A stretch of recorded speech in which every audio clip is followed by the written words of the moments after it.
pense qu'il faut aller jusqu'au bout du processus, mais aussi faut-il aller jusqu'en profondeur du problème que nos deux pays héritent de la colonisation. Quand une partie du territoire rwandais s'est retrouvée au Congo, mais curieusement, les habitants de cette région peinent à recouvrer la nationalité congolaise à part entière. Quand une partie du territoire rwandais s'est retrouvée au Congo, une partie donc du Rwanda qui a été donné à l'est du Congo, le sud à l'Ouganda, etc., etc. Une partie donc du Rwanda qui a été donné à l'est du Congo.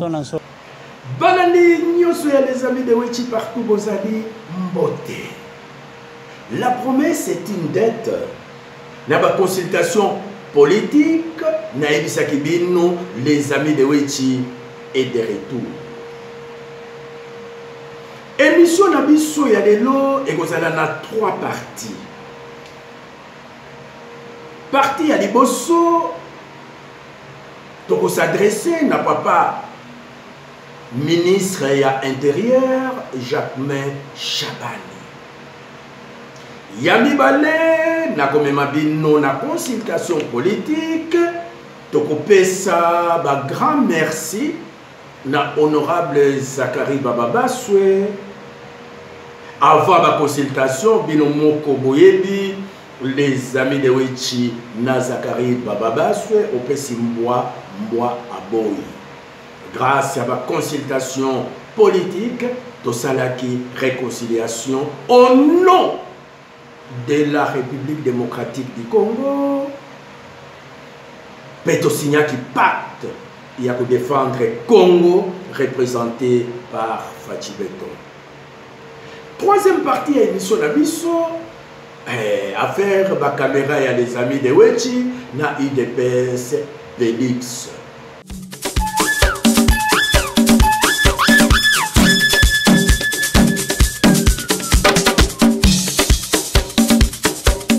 Les notables Katangé, c'est un mouvement de masse qui se fonde ou qui a pour objectif l'indépendance du Katanga.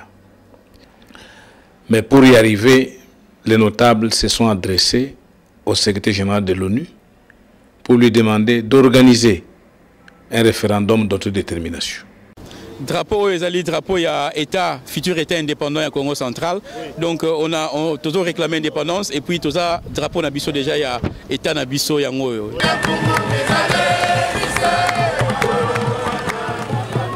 Mémorandum pour l'autodétermination du Congo central. Au secrétaire général des Nations Unies, aux membres permanents et non permanents des Nations Unies, au président de la Commission européenne. Et sans tarder, Tobandi déjà na point à Liboso,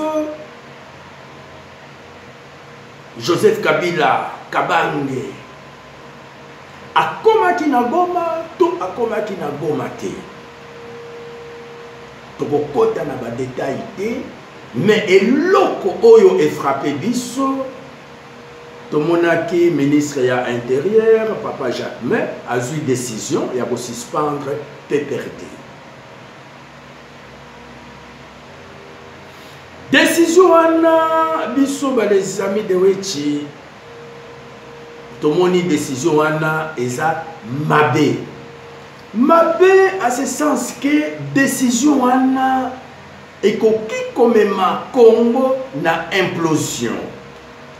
Le 12 février, le triangle Oyo, na komelaki Papa Jacquemain pour expliquer l'origine et le conflit entre le Congo et la République rwandaise. Tilelo n'a pas réponse et comme la situation est très grave, dans le moment Batata Bandeko naïe sur les réseaux sociaux pour expliquer l'origine du conflit. Papa Jacquemain, avant que na loba, landa origine du conflit.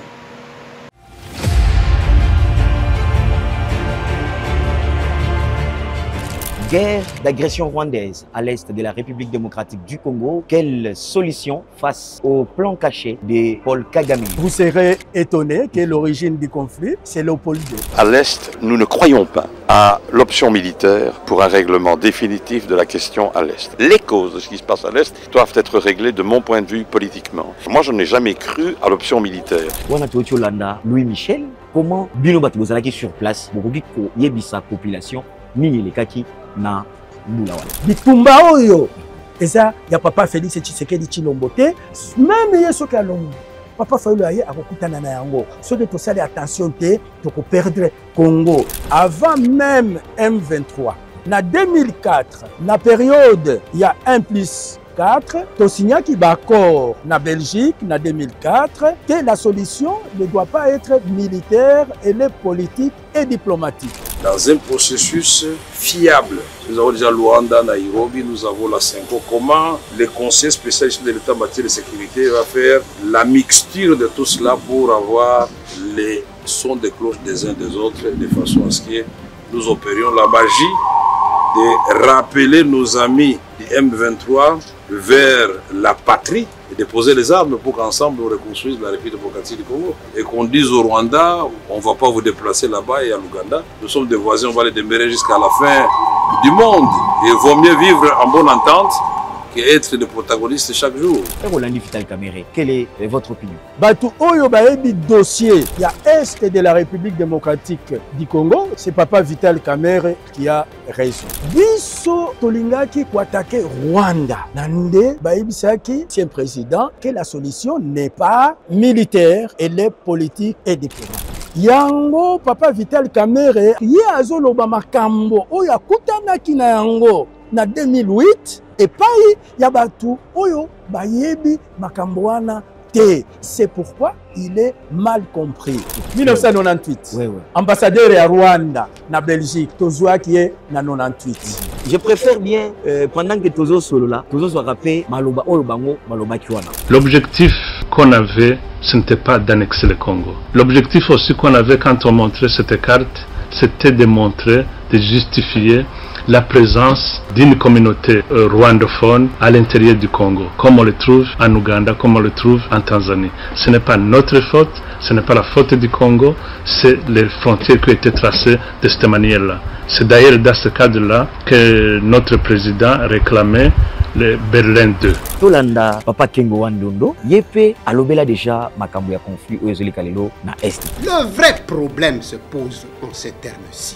Si les réfugiés étaient rentrés dans la paix et la dignité, que le secrétaire général Boutros Ghali ne cessait de répéter, ils allaient récupérer leurs biens, leurs maisons et allaient exiger des élections. Et en vertu des dispositions de la Charte des Nations Unies, un homme, une voix, les Hutus allaient revenir au pouvoir. La communauté internationale, Kagame et son pouvoir ne voulaient pas cela.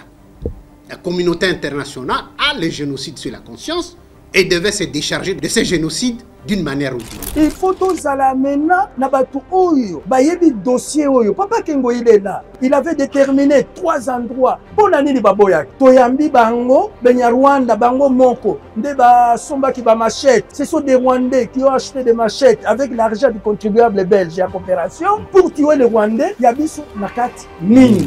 Maintenant nous devons défendre, nous devons jeter la responsabilité à l'ONU. Est-ce qu'on le fait?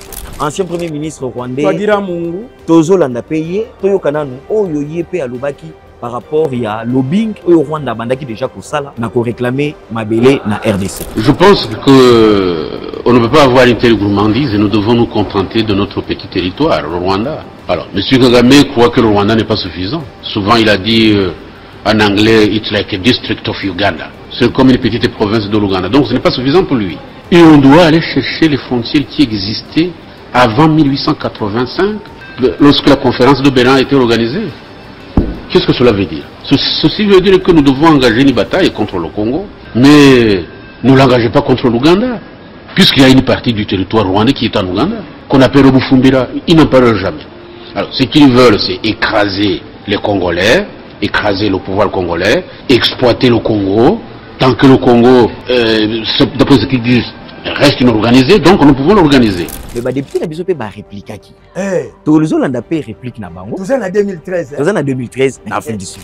Mais je me réjouis aujourd'hui que nous venons d'en connaître la deuxième raison principale de l'agression confirmée, avérée du Rwanda sur le territoire congolais. Il s'agit notamment, outre les richesses, mais nous venons d'apprendre, Monsieur le Président, officiellement qu'il s'agit également de la terre, c'est-à-dire de balkaniser, de somaliser la République démocratique du Congo. Il y a un rapport dans le Parlement. Est-ce que le président du Parlement a eu ça qui va député? Le député peut le peuple congolais qui est toujours na Rwanda, Bikambo, Yamabele. C'est ça l'origine. Toujours qu'il y a des bitumba. Toujours le peuple congolais a te. Toujours nini na Rwanda. Biso bazo yebisa biso tozo na Rwanda, Rwanda zolinga ba minere na biso. Paul Kagame alobi non, eza ba minere te, boza na mabele na biso. Il faut d'abord déterminer origine ya conflit.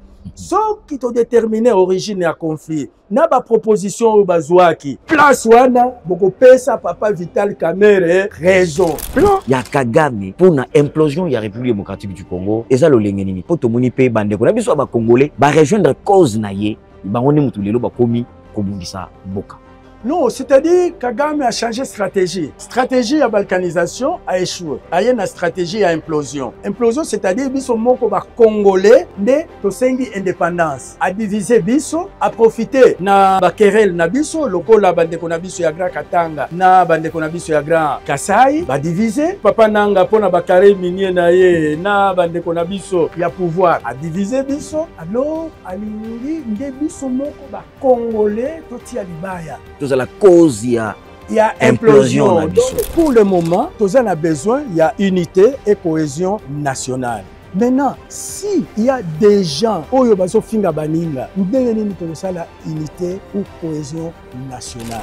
Donc, comme il y a des gens qui ont lobby A, alors que ce n'est pas A, c'est B, il faut bien que A. Ceux qui ont lobby non, ils ont A, T, ils ont B, ils ont traité des Rwandais. Comment est-ce qu'on peut faire l'unité nationale et cohésion?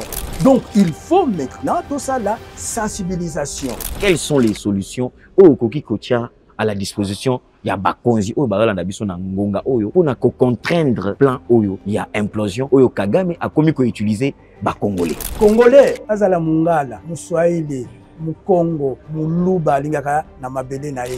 Loko ya liboso, de ne plus compter na bateau extérieur. Il faut se prendre en charge pour expliquer Babiloko Oyo na ba Congolais nyos. Kokende pa ya papa Vital Kamerhe, na papa Sama Konde, kokende na ba commission Oya ba défense pour expliquer ba député, tout ya machine en marche pour expliquer que bitumba Oyo, eza ya papa Félix Tshisekedi Tshilombo te, même yeso ka longo, papa Fayulu aye akokutana na yango. Ce que to ça attention te, to ko perdre Congo. Cyprien Wichi, na ba investigation nyonso Oyo ça. À qui profite la guerre? Na conflit Oyo. La guerre profite à Kagame, le dialogue profite à Fachi.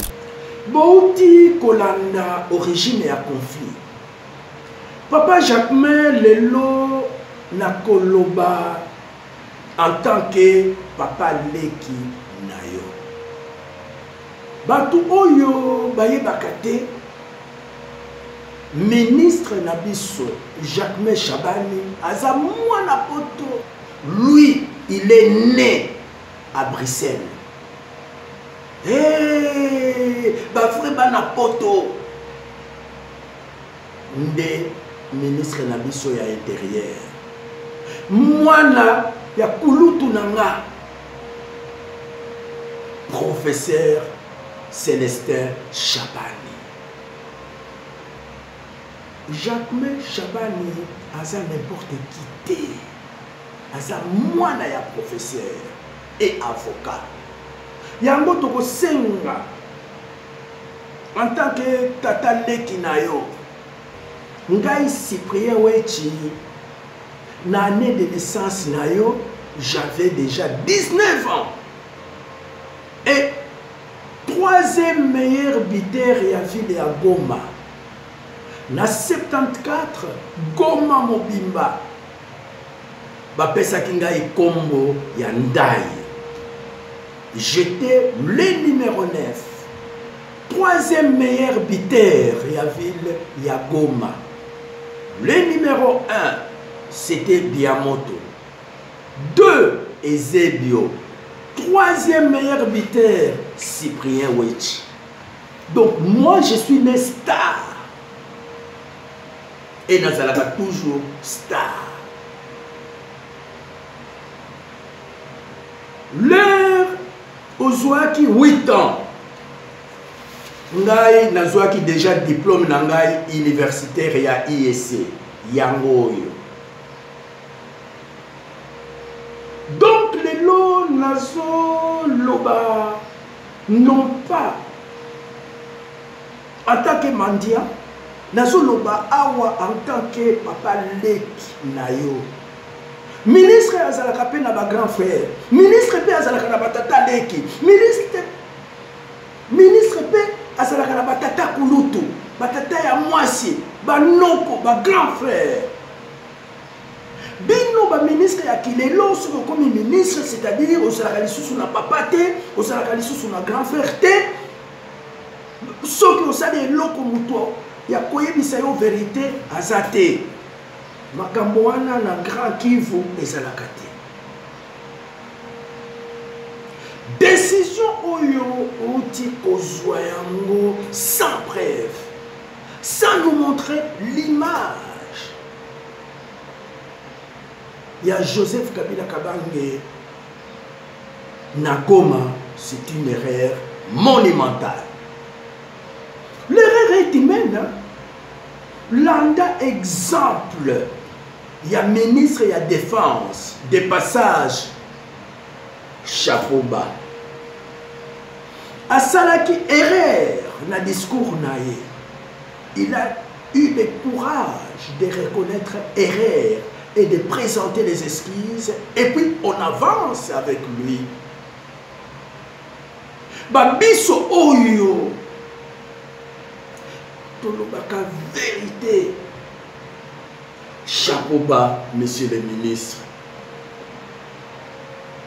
Vous méritez notre respect. Yango Tosengi, la ministre intérieur, après avoir vu origine et à conflit, Banger Oyo Tozo traversé, de retirer l'être nayo. Bien que peut-être Moza n'a pas preuve Mosusu, au nom de l'unité et cohésion nationale, de retirer décision nayo. Parce que décision Anna est un avantage à Rwanda. Et un avantage à Bisoté. Kagame a développé une stratégie à division et à Congolais. Et cette décision divise les Congolais et ça profite au Rwanda. Donc, dans la deuxième partie de l'émission Nabiso, nous avons une consultation politique. Nous avons une image, en tout cas, na kopesa longonia na professeur Eberand,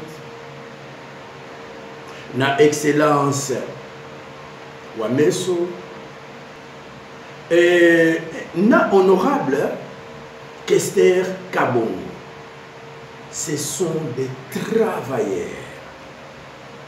Moi j'arrivais là, na ba 10h, 11h ou midi.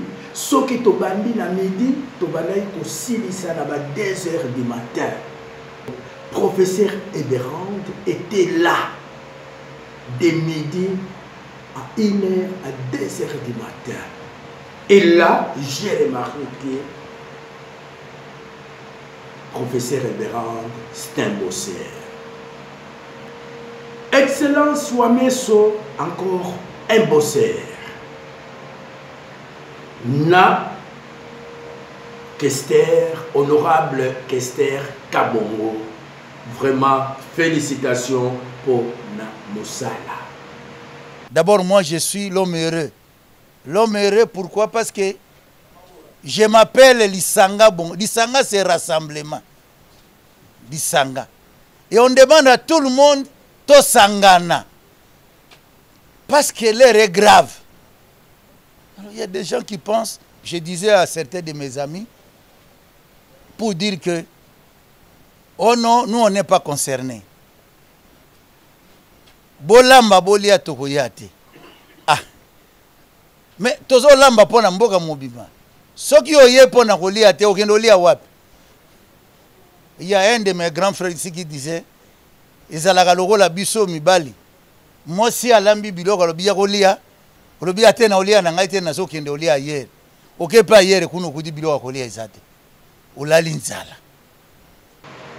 Et puis nakopesa merci na ndeko na ngai Zakari Bababaswe soki biso ba les amis de Wechi tozalaki accrédité. C'est grâce il y a Zakari Bababaswe.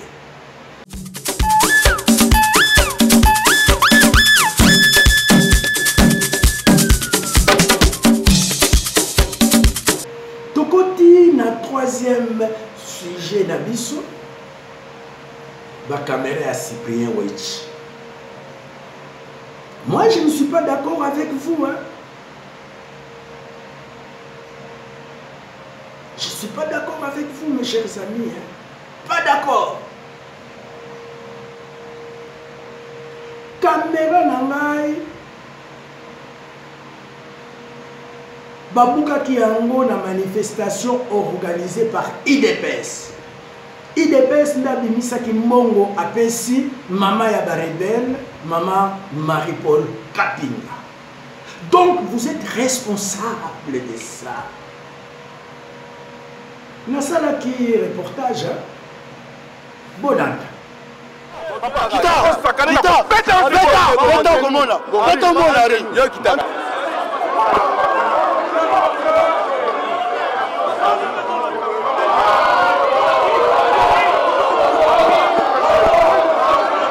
Pona nini nalobelaka makambo ya ba caméra na ngai ba mama batata bandeko et surtout bandeko na ngai ya Kinshasa cause oyo babuka ba caméra na ngai Raisi Kabila Kabange nde apesaki Wechi mbongo wana nde Wechi asombaki ba caméra oyo Wechi aza collabo par conséquent il faut tout ça là tout to koisa ye asala lisusu te nde bayaki kubuka ba caméra na ngai.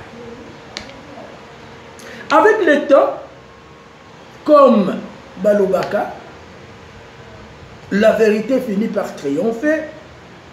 Ngai Cyprien Wechi je suis toujours constant. Ba oyo babane ko benga ngai collabo lelo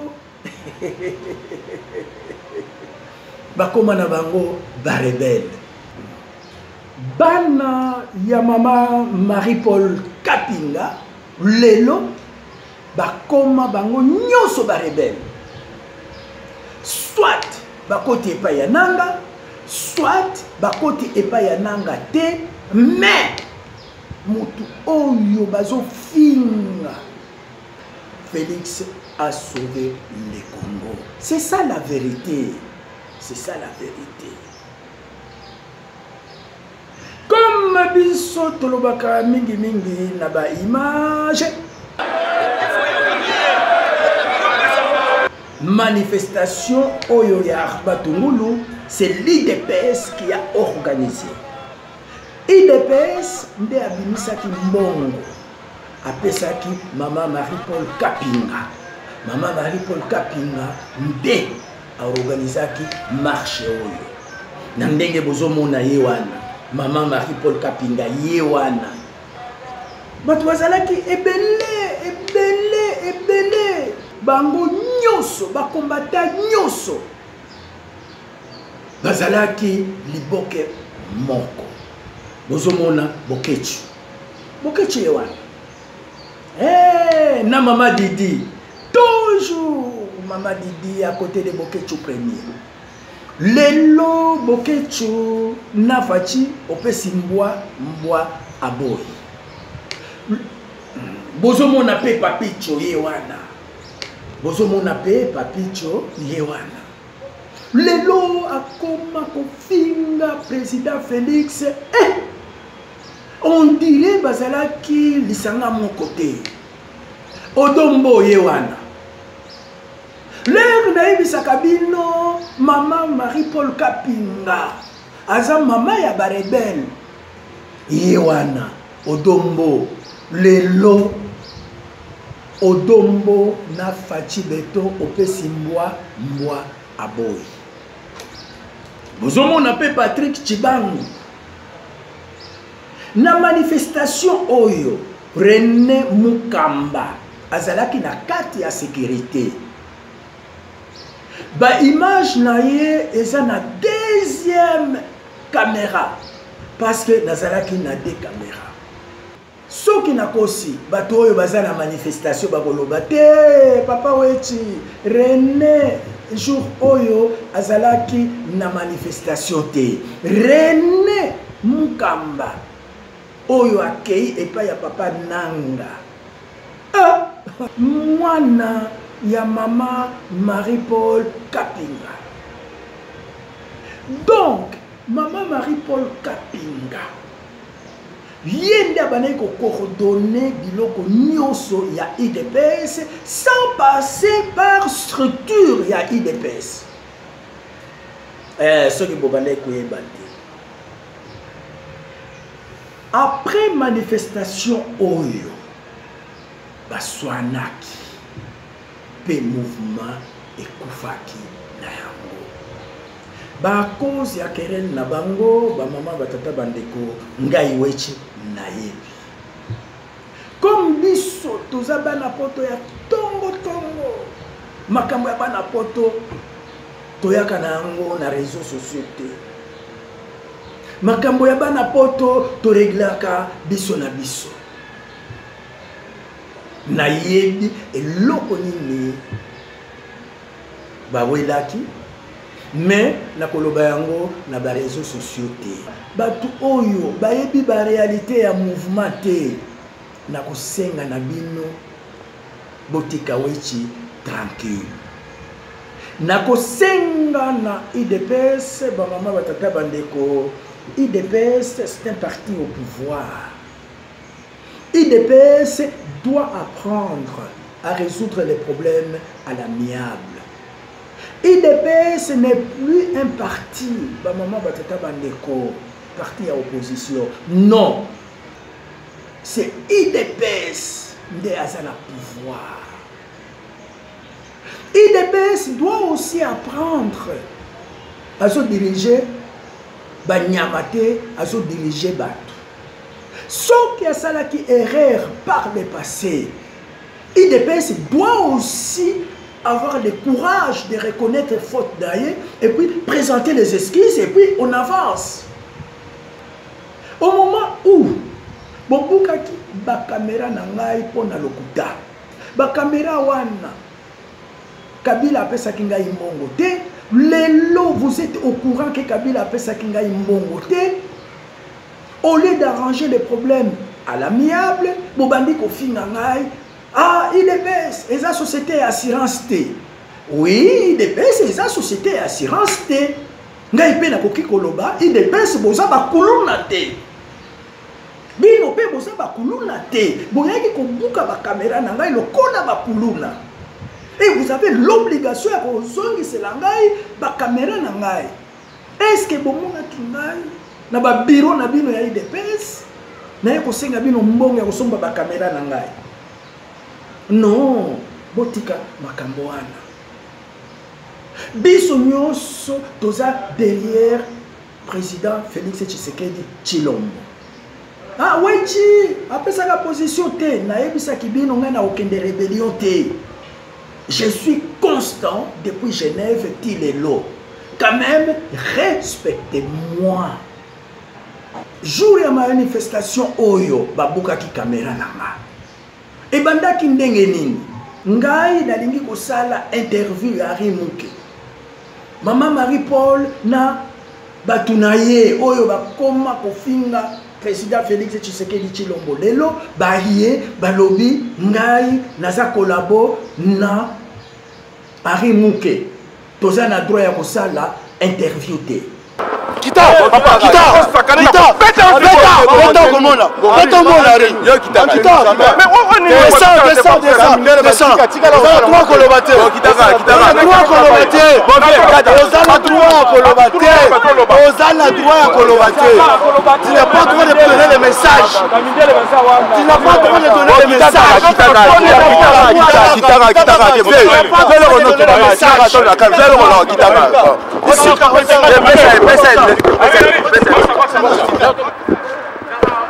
Et après, Bitumba et Bimakiwana.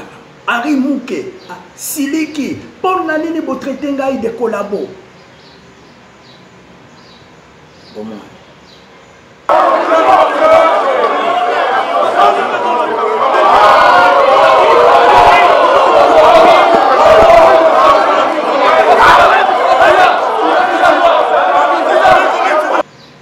Balikaki koya ko beta ngai mutu asova ki ngai nde général Ngando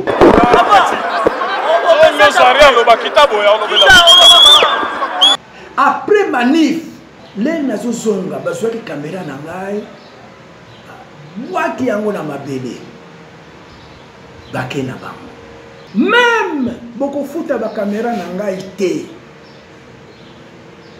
La moindre des choses c'est me présenter les excuses hein. J'ai acheté ces caméras à crédit. Bobuki yango, boyeko se rendre compte que Kabila a fait ça qui wechi mbongo te. La moindre des choses, si vous êtes vraiment bien éduqué, comme Etienne Tshisekedi wa Mulumba. Sauf qui a solo papa Etienne Tshisekedi wa Mulumba fait ça qui bino éducation. La moindre des choses, c'est de dire wechi makamboana ezayakala. Au lieu de venir encore me blesser en disant que IDPS est la société d'assurance. Ngai pe na koki koloba IDPS boza ba kuluna te. IDPS boza ba jaloux te. IDPS boza ba tribaliste te. Ngai pe na koki koloba boza ba tribaliste. Bobuka ki yango parce que naza muswahili. Soki nazalaki ndeko na bino muluba bolingaki kozongisela ngai ba caméra, je peux dire aussi ça parce que nakomi komona le nazo loba kaka Maman Marie Paul Kapinga yende abokolaki ba rebelle oyo bakoma kofinga lelo président Félix Tshisekedi Tshilombo soki bandeko na ngai mosusu bakalonji bamukaji mweni oya Congo soki baboni Kapinga bakoteli ye contre Wechi alors que Wechi azo supporter Fachi à 100%. Là je ne suis pas d'accord avec vous.